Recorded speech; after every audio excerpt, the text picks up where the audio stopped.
Greetings! I'm Teak the Gamer, and welcome back to Sonic Saturday.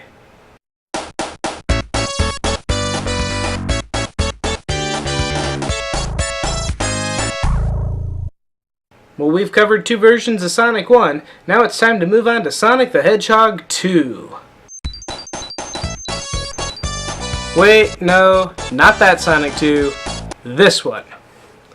That's right. Before the Genesis version of Sonic 2 thrust the franchise into a worldwide phenomenon, an 8-bit version of the game found its way to the Master System. The game kind of serves as a prequel to the Genesis version of Sonic 2, marking the first appearance of Sonic's trusty sidekick, Tails.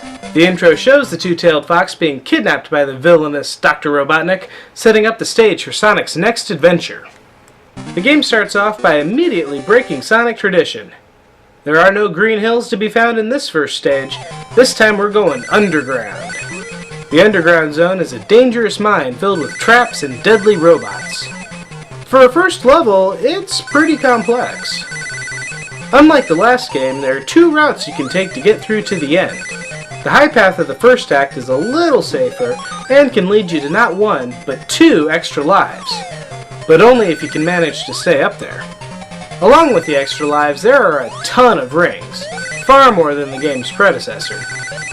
In the previous games, you really had to work to grab and hang on to 100 rings at once. In this one, it's easily possible to go from 3 to 6 lives just in the first act. Along the way, though, there are plenty of pits that will lure you down to the bottom path, which may not have as many extras, but does feature some cool minecart riding.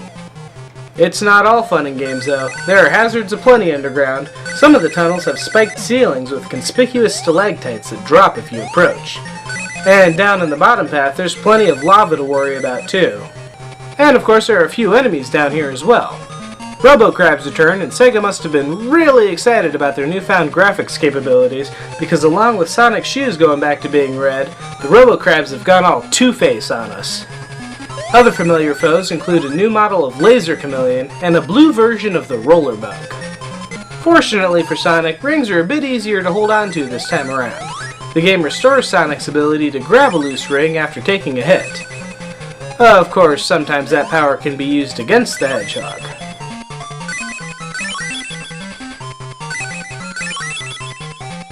The second act is similar to the first, but this time it's a lot harder to stay on the top route.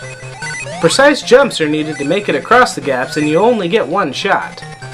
If you do manage to make it over, there's a Chaos Emerald laying around near the end of the level.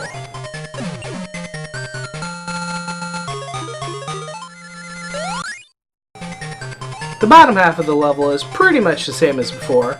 It's all about riding in minecarts, jumping over lava pits, and collecting a ton of rings.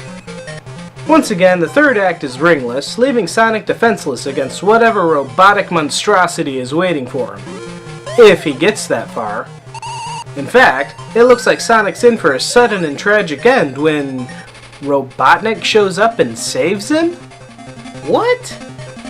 For reasons unknown, Robotnik lifts Sonic to safety, setting him down near a robotic pincer monster, which just sits there hoping that you fall into its mouth.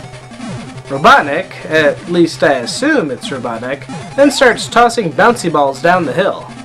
I'm not sure if he's trying to hit Sonic or the monster, but he must realize that only one of the two is stationary.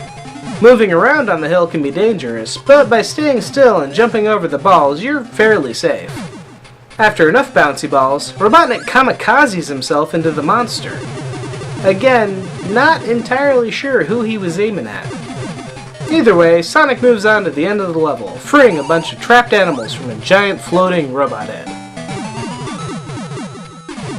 Well, this game is starting off weird, and it's only going to get weirder, so stay tuned to Sonic Saturday for the rest of the story.